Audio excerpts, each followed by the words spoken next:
Hello, नमस्कार, आदाब, सत श्री अकाल। This is Ganesh Dev and I welcome you all to this first of Eternity, जहां हम बातें करेंगे शब्दों की, लेखनी के पन्नों की। तो आज जिस पे हम बात करेंगे, it's not only about poetry but it's about poetry, क्योंकि बिना शब्दों को पिरोए, शब्दों से खेले हमारा काम नहीं चलता जनाब। तो आज इस पे हम बात करेंगे, इट्स अबाउट अ लोक कथा। लोक कथा आप समझ रहे होगे, लोक कथा अभी की नहीं, पुराने समय की। अब लोक कथाएं नहीं, अब रील्स बनती हैं। पहले लोक कथा बना करती थी, अब इंस्टा रील्स पे स्टोरीज बनती हैं, छोटी छोटी मूवीज बनने लग गई हैं आजकल इंस्टा पे। और पहले के समय लोक कथाएं बना करती थी, और ये वो वाली लोक कथा है जिसको जो सबकी इंस्टा फीड में होगा। अभी इसकी तो श्योरिटी है कि इस मोमेंट पे ये गाना सबकी इंस्टा फीड में कभी ना कभी तो आया ही होगा। एंड इस गाने का जो मीनिंग है ना, वो इतना प्यारा है, और ये इतना प्यारा गाना भी, आप क्या कहूँगा। बस मैंने थोड़ी कोशिश की है कि मैं इस गाने को थोड़ा अपने शब्दों में पिरो सकूँ। तो गाने का नेम होपफुली आपने गेस किया होगा, इट्स कॉल्ड पार चन्ना दे, प्रोड्यूस बाय कोक स्टूडियो। बहुत ही प्यारा है। अगर आपने इसकी मीनिंग समझी होगी तो आपको और अच्छे से क्लियरली समझ आएगी कि गाना बेसिकली है क्या। थोड़ा मैं इस कथाक्रम को ब्रीफ करता हूँ, देन फिर हम इसके बारे में और कुछ जानेंगे, ठीक है। तो इस लोक कथा में दो कैरेक्टर होते हैं, एक सोनी, एक Mahiwal. Sohni is the female, Mahiwal is the male. तो सोनी जो होती है वो फीमेल है, उसके फैमिली जो होता है वो कुम्हार होता है, महिवाल कुम्हार नहीं होता, ठीक है। मेन पॉइंट है कि महिवाल कुम्हार नहीं होता है। और चूँकि ये दोनों आशिक हैं, इश्क मोहब्बत इन्होंने की है, तो इश्क मोहब्बत की है और ये चाहते हैं कि हम साथ में आ जाएं, पर लोक कथा है, पुराने समय की है, ये असंभव है, ठीक है। तो अगर ये संभव हो जाता तो हम बैठ के ये लोक कथा नहीं कर रहे होते। तो असंभव चीज़ें हुई, इसे लोक कथा बनी, ठीक है। तो द लोक कथा इज कि सोनी और महिवाल इश्क करते हैं, बहुत शिद्दत वाला इश्क करते हैं। और जब आप इस कहानी को पूरा समझोगे तो आप खुद से कहोगे कि इश्क जनाब इतनी शिद्दत से करनी चाहिए। तो हुआ क्या, they wanted to marry each other, पर चूँकि वही बात फंस रही है यहाँ पे कि समस्या वही है, पुराने समय की बात है, और एक कुम्हार नहीं है, तो एक होना तो असंभव है साहब, तो एक नहीं हो पाएगा। वहीं पे सारी चीज़ें शुरू हुई, सोनी की शादी कहीं और करा दी गई। एंड महिवाल जो था, वहाँ पे एक नदी थी, मतलब जहाँ पे ये लोग रहते थे ना, सोनी और महिवाल, वहाँ पे एक नदी थी। तो सोनी नदी के उस पार रहती थी और महिवाल जो था नदी के इस पार फकीरों की तरह रहने लगा, ठीक है। तो इनकी शादी नहीं हो पाई। अब सोनी मिट्टी के बर्तन बनते थे, उसके यहाँ मटके वगैरह बनते थे, और जो पक्का मटका होता है वो पानी पे तैरता है, ठीक है। तो जब डेली का शादी की बात है ये, जब उनकी शादी, सोनी की शादी किसी और इंसान से हो गई, तो जो सोनी थी वो डेली रात को पक्का मिट्टी का मटका लेती और नदी को उसके सारे पार करती और महिवाल से मिला करती थी। ये उनका डेली का रूटीन था, जब तक किसी को ये बातें पता नहीं चल गई। अब अलग अलग कथाएं बोलती हैं, किसको पता चली किसको पता नहीं चली, इसके बाद अलग अलग एक्सप्लेनेशन है बेसिकली, पर सबका मोटो क्रक्स एक ही, सब एक ही बातें बोलती हैं कि किसी को उसकी फैमिली में पता चल गया, सोनी की फैमिली में, उनके यहाँ शादी करने के बाद हुई थी। तो उस पर्सन ने क्या किया कि उस पक्के मटके को कच्चे मटके से बदल दिया। अब आप सोचो, जो पक्का मटका पानी में तैरा करता था, कच्चा मटका कैसे तैरेगा, वो तो पानी में घुल जाएगा।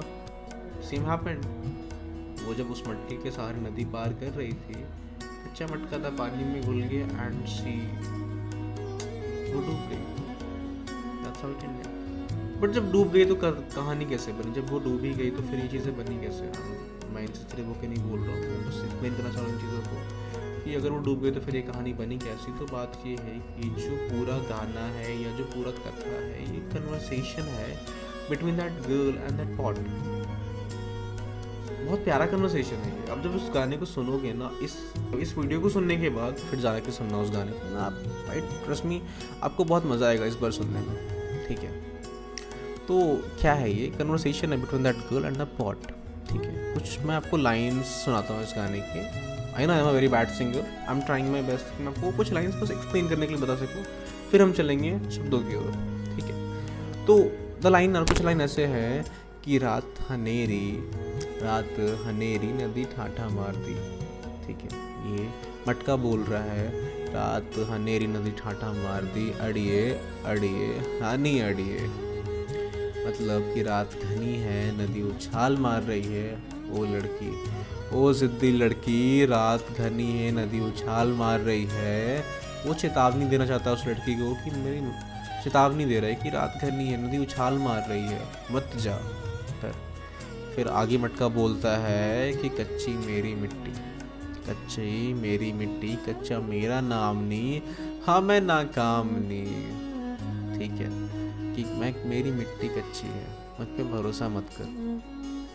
वो मटका बार बार चेतावनी देता है उस लड़की को कि मैं कच्ची चीज़ों का भरोसा नहीं करते, पर वो लड़की ज़िद्दी नहीं मानती है और वो चलती है। एंड इस तरह से इसके काफ़ी सारी लाइन्स है, आप सुनना बहुत मज़ा आएगा। एंड लास्ट में एक बहुत प्यारी सी लाइन है इस गाने में, आज यार नू मिलेगी लाश यार दी, मतलब शी नोज कि अगर वो जाएगी तो उसकी लाश ही जाएगी वहाँ पे, वो अपनी चेतना में तो अपने यार से नहीं मिल सकती, उसकी लाश ज़रूर मिलेगी, पर तब भी उसको मन है, तब भी वो राज़ी है कि एटलीस्ट मेरी लाश तो मिलेगी मेरे यार को। द लाइन इज, आज यार नू मिलेगी लाश यार दी, हाउ ब्यूटीफुल इट इज। लाश भी मिलेगी तो कोई गम नहीं, पर मिलेगी तो ज़रूर, जो मेरा यार उस पार मेरा इंतज़ार कर रहा है, उसे लाश ही मिलेगी, कोई बात नहीं, पर मिलेगी ज़रूर। That's how beautiful the song is. तो let's start the how it goes कि पार उस उजाले में मेरा तेरा घर बसता है, पार उस उजाले में तेरा घर बसता है, मेरे दिल की धड़कन में बस तेरा रास्ता छलकता है। रातें चाहे कितनी भी गहरी हो, रातें चाहे कितनी भी गहरी हो, लहरें चाहे जितनी भी ऊंची हो, तेरे प्यार की आस हर बार जीना सिखाती है। घड़ियाँ थम जाती हैं, है ना, कि जब आप किसी स्पेशल पर्सन से जब आप मिलते हो ना, तो उस समय आपको लगता है कि समय रुक जाता है, पर दूसरे पल जब आप अपनी नज़र घड़ी पे दोगे तो समय बहुत जल्दी बीत रहा है। दुख होता है उस समय, क्या समय इतना जल्दी क्यों बीत, कभी कुछ क्षण पहले ही तो आए थे और ये समय बीत गया, फिर इतनी जल्दी क्यों बीता।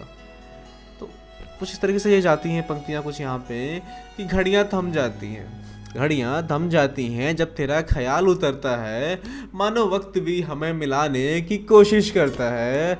हर नहर जब सरहद बन रास्ता रोकती है, मेरा दिल कहता है पार जाना ही पड़ेगा, मेरा दिल कहता है पार जाना ही पड़ेगा, क्योंकि वहाँ वो है जिसके बिना सांसें भी अधूरी लगती हैं।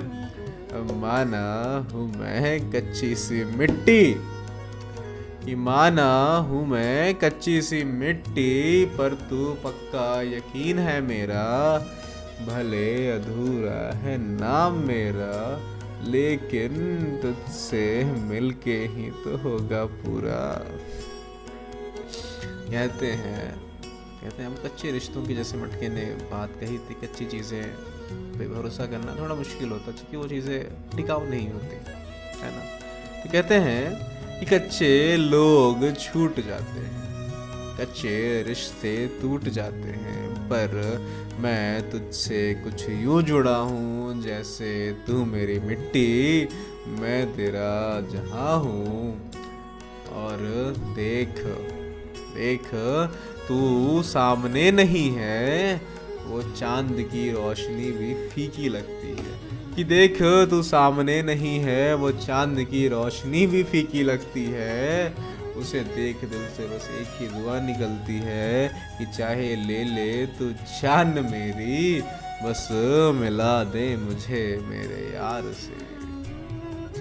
लहरें उछलती रही डराते रही, पर मेरे इरादे तेरे मुस्कान की तरह अटल रहे। आज मैं तेरे तेरे नाम और तेरे दर तक आना चाहता हूँ, क्योंकि प्यार इंतज़ार नहीं करता, वो खुद चल कर आता है।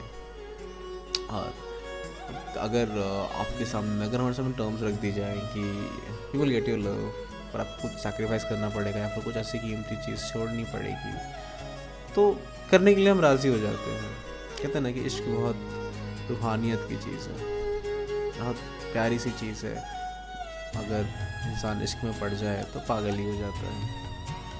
तो उसी तरह से कुछ लाइन से यहाँ पे है कि अगर दुनिया कहे मिला दूंगा तुझे तेरे यार से, पर कीमत होगी सांसें तेरी, तो मैं भी हंस कर कहूँगा, तो मैं भी हंस कर कहूँगा, जा ले जा तू सांसें मेरी, जा ले जा तू सांसें मेरी, खून का हर एक कतरा भी ले जा, चाहे तो रूह की रूहानियत भी ले जा, और जिस्म की शेखियत भी ले जा, पर बस मिला दे मुझे मेरे यार से। और सच कहूँ तो तू बस एक चाह नहीं है, और सच कहूँ तो तू बस एक चाह नहीं है, एक कहानी है, मेरी आखिरी उम्मीद है, और मेरे जीवन का एकमात्र तू ही तो प्रीत है, तू ही तो प्रीत है। Thank you for listening. Stay tuned to Words of Eternity for more such videos. And अगर आपके माइंड में ऐसा कुछ कोई लोक कथा हो, कोई सॉन्ग हो जिस पे हम थोड़ी लेखनी कर सकें, तो प्लीज़ डू कमेंट। एंड कोशिश करता हूँ कि नेक्स्ट टाइम हम उस पर ज़रूर बातें करेंगे।